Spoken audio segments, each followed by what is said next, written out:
सक्सेना यहीं रहते हैं और ये उन्हीं का कमरा है और मैं उनके कमरे में घुसकर उनका इंतजार कर रहा हूं। और अगर मेरी बात पे भरोसा नहीं है तो ये देख लो।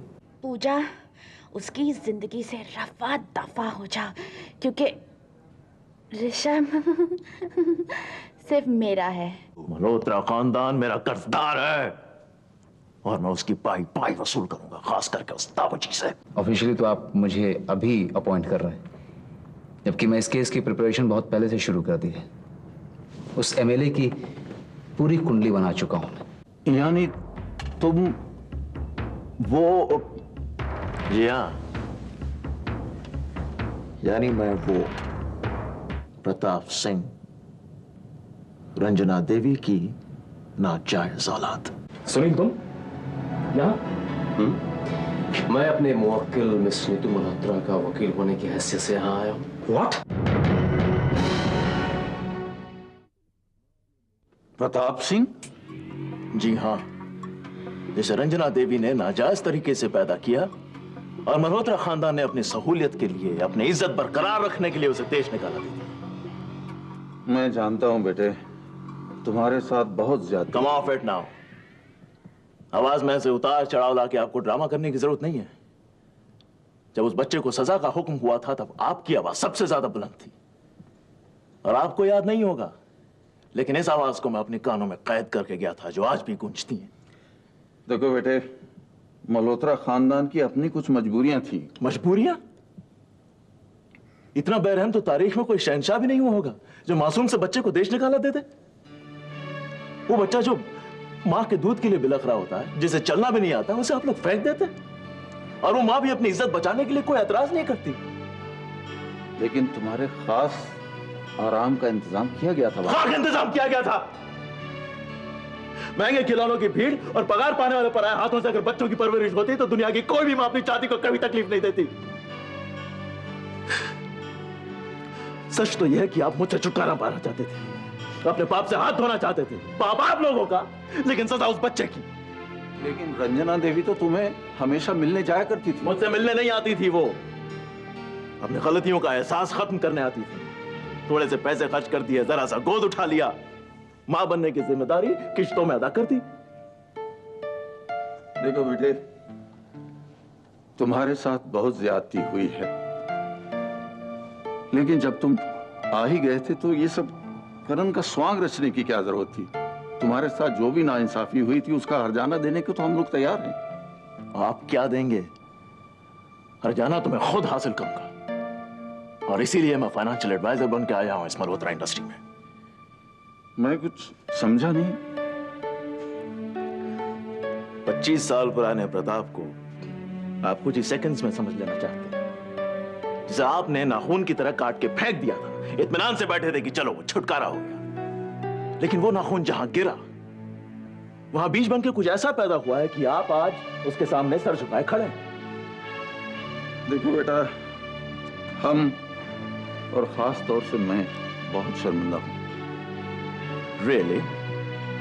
ये आपका शर्म है या आपका डर, ताऊ जी?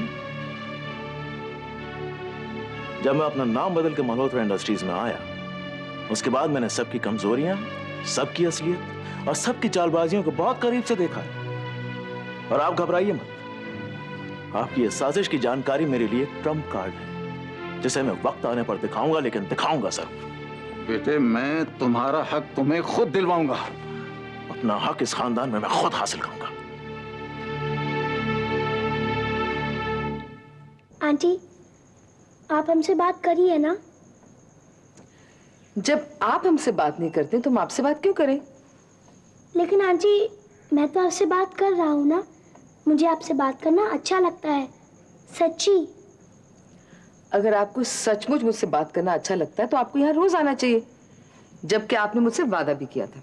मैं तो यहाँ रोज आना चाहता हूँ, मगर किसी के घर रोज रोज जाना अच्छी बात नहीं है। लेकिन मुझे आपका यहाँ आना रोज बहुत अच्छा लगता है।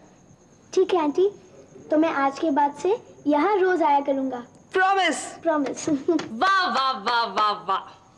दो कट्टर दुश्मनों के बीच जो नफरत की नदी बहा करती थी, उस पर कितना नन्हा सा प्यारा सा पुल बन गया है। आपकी कारीगरी कमाल की है रंजना देवी, योर रॉयल हाइनेस। शांति अमान फैलाने वालों की दुनिया बहुत तारीफ करती है। बस देविका एक तुम ही हो जिसे शांति और चैन से बहुत तकलीफ होती है। व्हाट शांति एंड व्हाट चैन। नाटक छोड़िए रंजना देवी, आपकी नजर दरअसल चेयरमैन की कुर्सी पे है और ये सोनू आपका ट्रोजन हॉर्स है। Am I right? Come on. Trojan horse?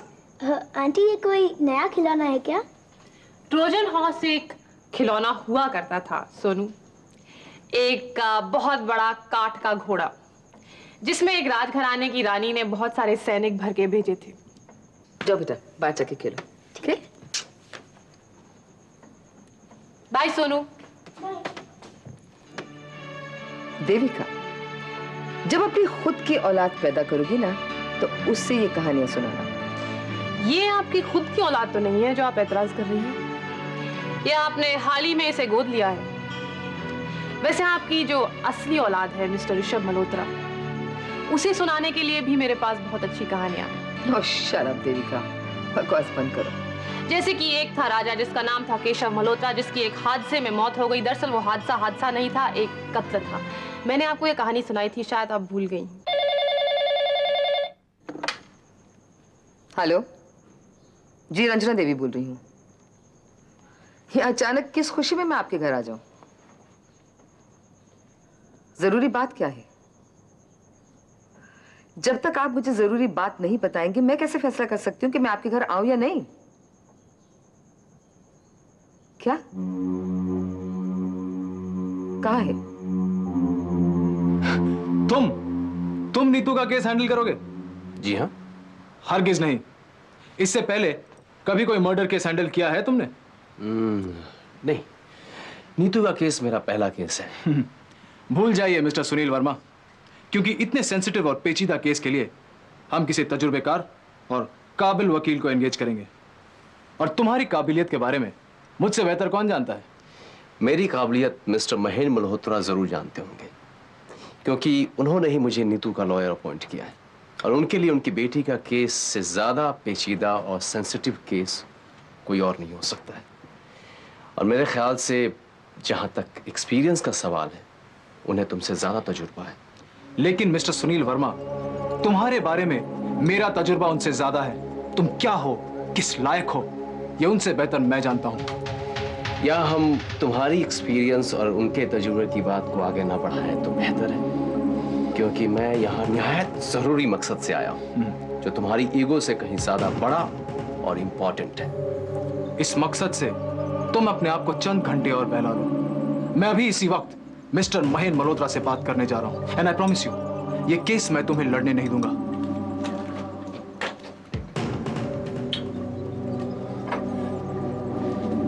Thanks. भैया की बातों का बुरा मत मानना।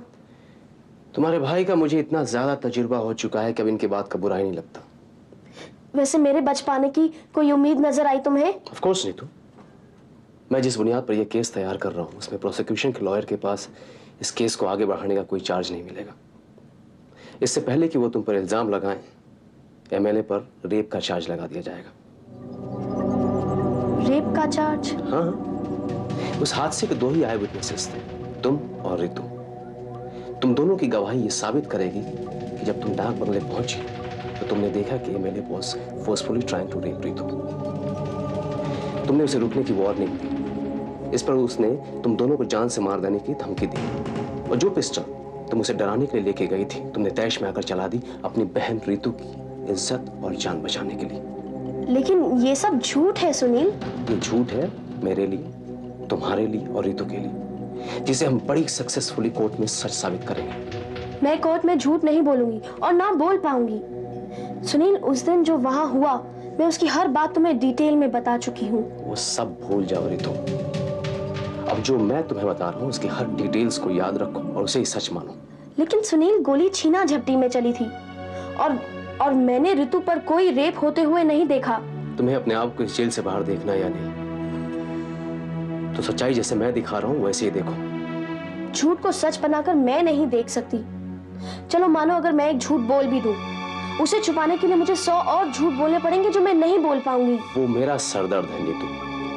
तुम्हें कब क्या कैसे बोलना है ये सब वर्कआउट करके पहले से बता दूंगा। लेकिन तुम सच्चाई के बलबूते पर केस नहीं जीत सकते। क्यों? चीना झपटी में गोली चलने वाले पॉइंट को अगर प्रूफ करना पड़ा कोर्ट में तो बहुत मुश्किल हो जाएगी। और मेरे लिए कोर्ट में कोई भी झूठ बोलना मुश्किल हो जाएगा। देखो नीतू, सच्चाई के चक्कर में अपने हाथ तुम खुद जला रही हो। अगर सच्चाई का नतीजा यही निकलता है तो निकले। ठीक है, तुम्हारी जो इच्छा हो वही करो। Good bye.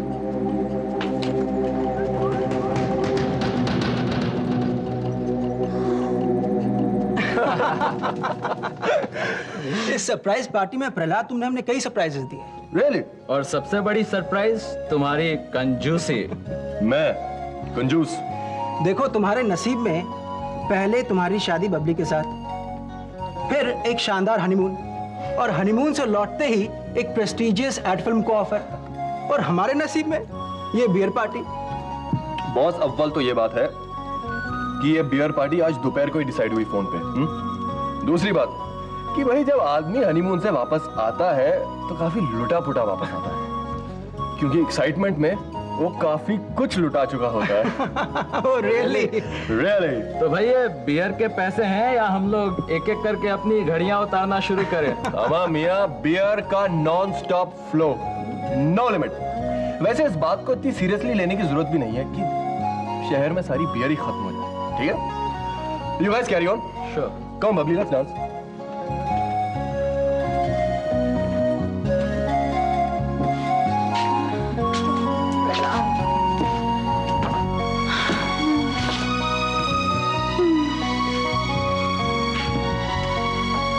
मैं तुम्हें दुनिया की हर खुशी दूंगा बबली। ढेर सारा पैसा, 2-4 इंपोर्टेड गाड़ियां, एक लंबा चौड़ा 7 बेडरूम का फ्लैट। मंडे को एक कमरे में सोएंगे हम, ट्यूसडे को दूसरे में, वेडनेसडे को तीसरे में। You are so lucky for me Babli. तुमसे शादी करते ही इतना बड़ा ऑफर मिला मुझे। I love you Babli. I love you. I love you, Rishabh.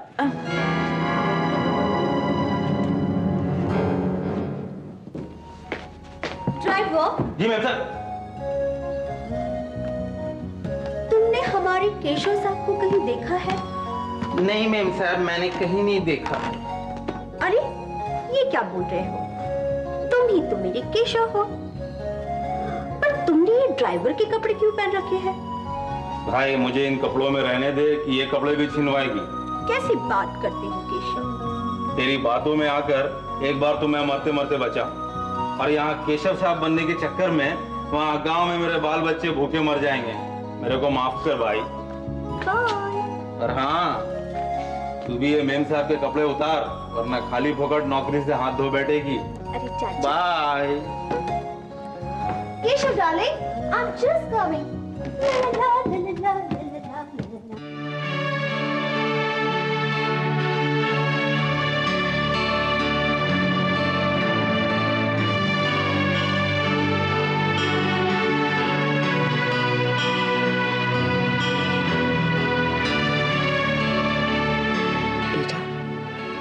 तो आ गई हैं आप 200 रुपए का पेट्रोल खर्च करके माँ का दर्जा हासिल करने के लिए। माँ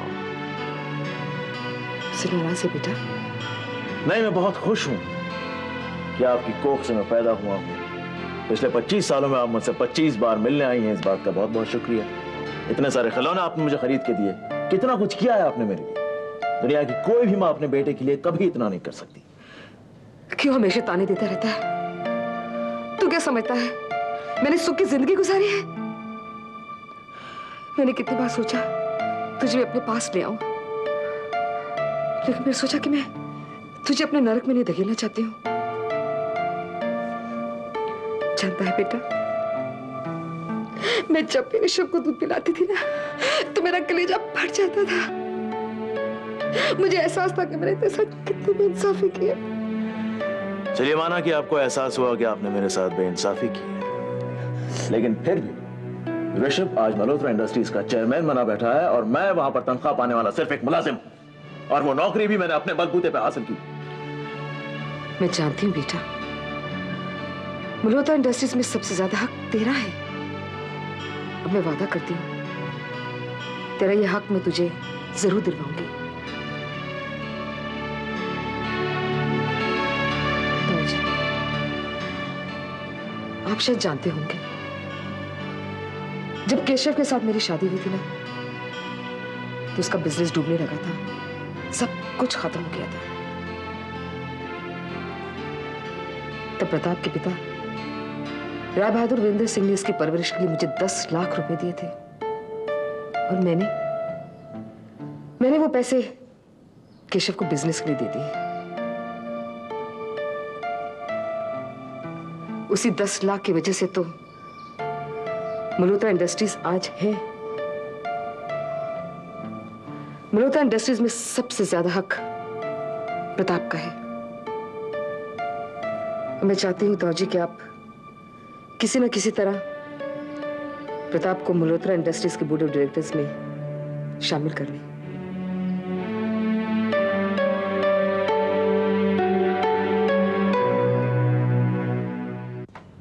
Rishabh, I love you. I love you, Rishabh. Rishabh, I love you. Good morning Prahlad. अरे क्या हुआ, मुंह फुलाए क्यों बैठे हो? आज का न्यूज़पेपर कहाँ है? अरे न्यूज़पेपर पर चाय गिरा दी. अरे ये न्यूज़पेपर है बाबा, पेपर नैपकिन नहीं. सुबह सुबह इतना चिड़चिड़ा होना जरूरी है बबली? अपना चेहरा देखा है आईने में? सुबह ही 12:30 बज चुके हैं तुम्हारे चेहरे पर, और सुबह उठकर ही मुझे ऐसे चेहरे देखने बिल्कुल पसंद नहीं. अरे तो जाओ ना उनके पास जाकर रहो जिनका चेहरा देखना पसंद है तुम्हें. प्रहलाद, एक बात याद रखना बबली, ये हरगिज मत समझना कि तुमने मुझसे शादी कर मुझ पे कोई एहसान किया है. तुम्हारे मन में जो आएगा तुम वो करोगी. मैं तुम्हारा पति हूं बबली, तुम्हारी दुम बन के मैं हरगिज नहीं रहूंगा. एहसान, पति, दुम? तुम कहना क्या चाहते हो? पहले मन में डिसाइड क्यों नहीं कर लेते? और अगर तुम ऐसा ही सीन क्रिएट करना चाहते हो तो पहले से बता दो. सीन मैं क्रिएट कर रहा हूं? सीन तुम क्रिएट कर रही हो बबली. तुम जानबूझकर हम दोनों के रिश्ते को बर्बाद कर रही हो. तुम इधर उधर की बकवास मत करो. तुम्हें जो कहना है साफ साफ बता दो. साफ बात यह है मिसेस बबली कि तुम्हारे दिमाग के अंदर जो ऋषभ नाम की बीमारी थी वो आज तक है. तुमसे शादी मैंने इसी भरोसे में की थी कि शायद वो बीमारी ठीक हो गई है, लेकिन कल रात की पार्टी के बाद मुझे यह लगा है कि तुम अब तक बीमार हो. बीमार मैं नहीं प्रहलाद, बीमार तुम हो. तुम्हें ऋषभ नाम की एक कॉम्प्लेक्स है और तुम ऋषभ को लेकर मेरे बारे में इनसिक्योर थे और आज भी हो. Brilliant Babli, brilliant. एक शादीशुदा औरत होते हुए भी तुम एक पराये मर्द की तारीफ अपने पति के सामने कर रही हो. You disgust me Babli.